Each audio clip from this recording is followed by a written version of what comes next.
बिस्मिल्लाहिर्रहमानिर्रहीम। अस्सलाम वालेकुम। उम्मीद करती हूँ बहुत अच्छे होंगे।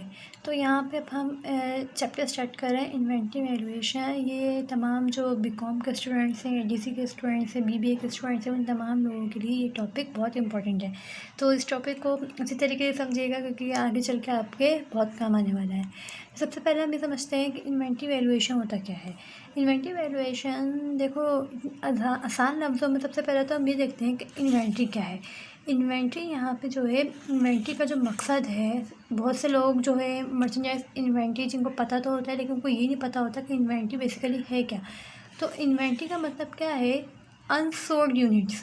अनसोल्ड यूनिट्स का मतलब ये कि वो चीज़ें या वो आपके पास जो सामान जो अभी तक बिका ना हो, ठीक है, जो अभी तक बिका ना हो, यानी कि जो अभी आपके पास जो है अभी स्टिल अभी आपके पास मौजूद हो, तो वो अमाउंट जो आपके पास अभी बची हुई है, या फिर अनसोल्ड इन्वेंट्री यानी कि अनसोल्ड मर्चेंडाइज इन्वेंट्री जो आपका बची हुई हो, या फिर अनसोल्ड गुड्स कह सकते हैं उसको, यानी कि वो सामान जो अभी तक आपका बिका ना हो, या फिर रिमेनिंग इन्वेंट्री भी कह सकते हैं उसको। रिमेनिंग इन्वेंट्री का मतलब जो आपके पास सामान अभी रह गया है, remaining goods and remaining units.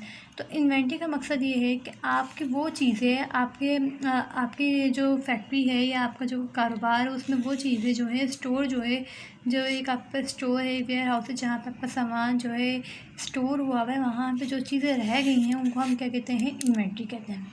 Clear. अब आते हैं वैल्यूएशन। देखो ये टॉपिक दो हिस्सों में तकसीम है, एक इन्वेंट्री है और एक वैल्यूएशन। तो इन्वेंट्री का मकसद क्या है, जो आपकी चीज़ अभी तक बिकी ना हो।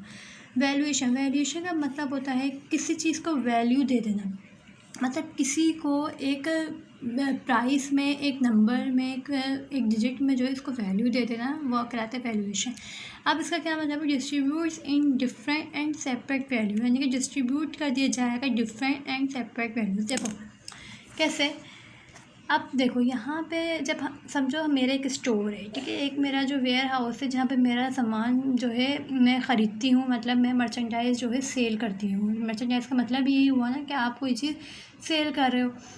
तो अब जैसे मैं यहाँ पे मेरे पास स्टोर है, अब उस स्टोर के अंदर मेरे पास काफ़ी सारे गुड्स मौजूद हैं, सही है, गुड्स मौजूद हैं, बहुत सारे गुड्स मौजूद हैं। अब मैं क्या करूँगी, उनको मैं डिफरेंट कैटेगराइज में जो है उनको तकसीम कर दूँगी। सपोज़ करें मेरे पास टमाटर है, ठीक है, मैं टमाटर ख़रीदती हूँ। अब जो टमाटर मैं अपने स्टोर में जो जमा करूँगी, उनमें से मैं कुछ जो है अलग अलग कर लूँगी, यानी कि उनको उनकी क्वालिटी के हिसाब से मैं सेपरेट कर दूँगी। जैसे कुछ ऐसे हैं जो बिल्कुल नरम हैं, उनको मैं एक अलग उसमें रखूँगी, कुछ जो बहुत ही अच्छे हैं उनकी मैं वैल्यू अलग रखूँगी, और कुछ जो दरमियाने हैं उनको मैं साइड में कर दूँगी, यानी कि उनकी क्वालिटी के हिसाब से मैं उनको जो है डिफरेंट कैटेगराइज में तकसीम कर दूँगी। तो इसका क्या मकसद है, अब जो अच्छे वाले जो टमाटर होंगे उनको मैं अलग प्राइस दूँगी, और जो बुरे वाले जो टमाटर हैं जो से कम है उनको मैं अलग प्राइस दूँगी, यानी कि मैं उनको एक डिफरेंट एंड सेपरेट वैल्यूज़ में जो है उनको मैं डिस्ट्रीब्यूट कर दूँगी कि ये जो है मेरे पास ये है। तो यही होता है इन्वेंट्री वैल्यूएशन। इन्वेंट्री वैल्यूएशन का मकसद यही है कि आपकी कोई भी ऐसी इन्वेंट्री जो अभी तक बची हुई है, और उनको जो है आप किस तरीके से वैल्यूज़ दोगे कि ये आपके पास अच्छे वाली चीज़ है, इसकी क्वालिटी अच्छी है तो उसकी ये वैल्यू है। तो उम्मीद करती हूँ इन्वेंट्री वैल्यूएशन आपको क्लियर हो गया होगा। अब हम नीचे चलते हैं, यहाँ पे देखिए इन्वेंट्री वैल्यूएशन लिखा हुआ। इन्वेंट्री वैल्यूएशन, अब इन्वेंट्री को वैल्यू देने के कोई दो तरीके हैं। एक होता है आपके पास यहाँ पे परपेचुअल, और सेकंड होता है यहाँ पे पीरियोडिक। परपेचुअल मेथड से भी हम करते हैं इन्वेंट्री सिस्टम होता है, और एक पीरियोडिक इन्वेंट्री सिस्टम होता है। तो परपेचुअल में हम क्या करते हैं, जो कि नीचे लिखा हुआ है यहाँ पे कंटिन्यूअस मेथड। कंटिन्यूअस परपेचुअल का मतलब ये है कि जब आपका कोई बिजनेस चल रहा है, जैसे आप टमाटर यहाँ पे बेच रहे हो, ठीक है, आपका एक स्टोर है, टमाटर बेचने का आपके पास स्टोर है, सही है।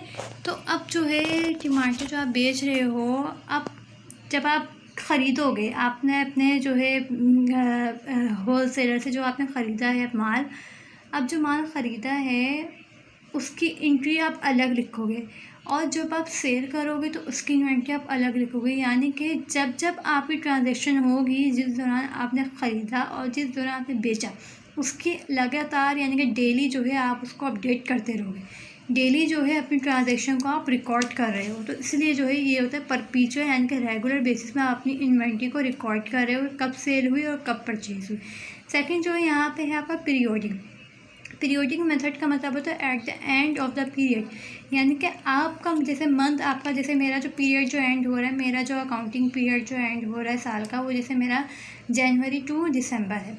अब दिसंबर में मैं क्या करूँगी, दिसंबर का जब मैं लास्ट डे होगा 31 डे होगा, तो मैं उसमें क्या करूँगी, मेरी साल भर की जितनी भी परचेसेस और जितनी भी सेलिंग्स हुई हैं, मैं उनको परपेचुअल की तरह रेगुलर बेसिस पे मैं उनको अपडेट नहीं कर रही हूँ, ना ही तो रिकॉर्ड कर रही हूँ। तो मैं क्या कर रही हूँ, इनको एक अलग पीरियड, जब मेरा पीरियड एंड होगा, जब at the end of the period, जब पीरियड मेरा एंड होगा, तो मैं उसमें जाके तमाम चीज़ों को क्या करूँगी, कैलकुलेट करूँगी और तब उनकी ट्रांजेक्शन्स अपडेट करूँगी। पीरियोडिक का वर्ड देखें तो आप पीरियड से निकले, पीरियड यानी कि जब आपका पीरियड एंड होगा आप तब इसको जो है रिकॉर्ड करोगे। और परपेचुअल का मतलब है कि जब आपका जैसे जैसे आप देते जा रहे हो, लेते जा रहे हो और देते जा रहे हो, यानी कि परचेज़ करते हो और सेल करते हो, तो उसको उसी वक्त जो है अपने पास रिकॉर्ड कर लेते हो।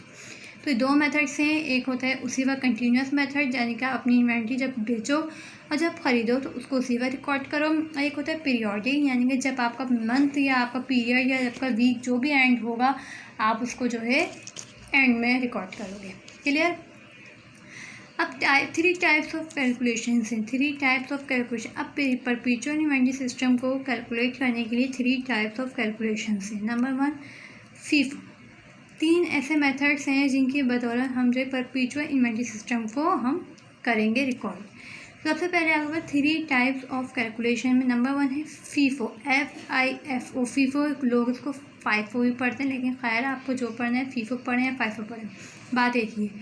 फीफो जिसकी आगे मैंने फुल फॉर्म लिखी हुई है फर्स्ट इन फर्स्ट आउट, यानी कि फर्स्ट इन फर्स्ट आउट का मतलब क्या है, जो पहले आया वो पहले गया, जो फर्स्ट इन हुआ वो फर्स्ट आउट हुआ। कैसे, अब जैसे मेरे पास बहुत सारा सामान मेरे पास बचा हुआ है, स्टॉक है मेरे पास से, अब उस स्टॉक में मैं क्या करूँगी, ये मुझ पर डिपेंड करता है। पहले मैं इस चीज़ को सोच लूँगी कि पहले मैं सामान कौन सा बेचूँ, जो पुराना जो अनसोल्ड रह गया है, जो रिमेनिंग सामान है उसको बेचूँ, या जो अभी मैंने नया ख़रीदा है उसको बेचूँ। तो फर्स्ट इन फर्स्ट आउट का मतलब ये है, जो पहले जो आपके पास रिमेनिंग था फर्स्ट, जो आपने जो पहला ख़रीदा, जो ख़रीदा आपने सबसे पहले था, वो जो बचा हुआ है पहला उसको बेचो। यानी कि जो माल आपका अभी तक रुका हुआ है, जो अभी नहीं बिका, तो आप या तो उसको पहले बेचो, ये आप पहले से अपने ऊपर जो है अपना एक आइडिया बना लेते हो कि मैं अपने माल सबसे पहले कौन सा बेचूँ, जो पहले मैंने जो पहला जो मेरे पास रिमेनिंग रह गया है, मतलब जो मेरे पास स्टॉक अभी तक बिका नहीं है, पहले मैं उसको बेचूँ। तो फर्स्ट इन फर्स्ट आउट का मतलब होता है कि जो मेरे पास सामान अभी रह गए हैं पहले मैं उसको बेचूँ। सेकंड है मेरे पास लीफो या LIFO, LIFO, last in first out. मतलब क्या, जो मैंने अभी लिया है, जो मैंने सबसे लास्ट में जो मैंने परचेज़ किया है सामान अपना जो है बेचने के लिए, तो या तो मैं उसको बेचूँ, ठीक है। लास्ट इन फर्स्ट आउट का मतलब है कि जो मैंने लास्ट में परचेज़ की है मर्चेंडाइज या स्टॉक, मैं उसको सबसे पहले बेचूँ, लास्ट में जो ख़रीदा है उसको सबसे पहले बेचूँ। एक होता है फीफो जिसमें मैं सब जो रह गया है सबसे पहले मैं उसको बेचूँ, या फिर लीफो में लास्ट इन फर्स्ट में, यानी कि जो अभी मैंने रिसेंटली जो ख़रीदा है मैं उसको बेचूँ। तो ये सब हैं मेथड्स। देन हमारे पास है मूविंग या वेटेड एवरेज मेथड। इसका क्या मतलब है कि आपने अब ना फीफो देखना है ना आपने लीफो देखना है, यानी कि ना आपको रिमेनिंग देखना है ना आपको न्यू गुड्स देखना है। अब आपने क्या करना है, जो आपके पास रह गए थे वो और जो आपने अभी जो न्यू परचेज़ किए वो दोनों का आपस में आपने मिला दिया, दोनों का आपस में मिक्स कर दिया, और अब आपकी अपनी मर्ज़ी है उनको किस तरीके से बेचना है। Gets clear. इसी तरीके से यहाँ पे भी आपके पास देखें पीरियोडिक में भी थ्री टाइप्स ऑफ कैलकुलेशंस होती हैं। इसमें भी फीफो है फर्स्ट इन फर्स्ट आउट, जो पहला आया वो पहले गया। लीफो होता है लास्ट इन फर्स्ट आउट, जो लास्ट में आया वो पहले गया। या फिर मूविंग वेटेड एवरेज मेथड कि आप सबको जो है एक साथ मिला कर टोटल करके आप उनको बेचो। तो ये होते हैं थ्री टाइप्स ऑफ कैलकुलेशंस। तो उम्मीद करती हूँ लेक्चर अच्छा लगा होगा। इन्वेंट्री वैल्यूएशन अब आपको क्लियर हो गया होगा कि इन्वेंट्री वैल्यूएशन बेसिकली है क्या। बहुत इंपॉर्टेंट टॉपिक है बीकॉम के स्टूडेंट्स के लिए, एडीसी के स्टूडेंट्स के लिए, BBA MBA बीकॉम जो भी है, इन सब के लिए बहुत इम्पॉर्टेंट है ये टॉपिक। तो उसको अच्छी तरीके से समझिएगा, और अगर कोई चीज़ समझ नहीं आए तो एक प्यारा सा कमेंट में आप कमेंट दे दीजिएगा।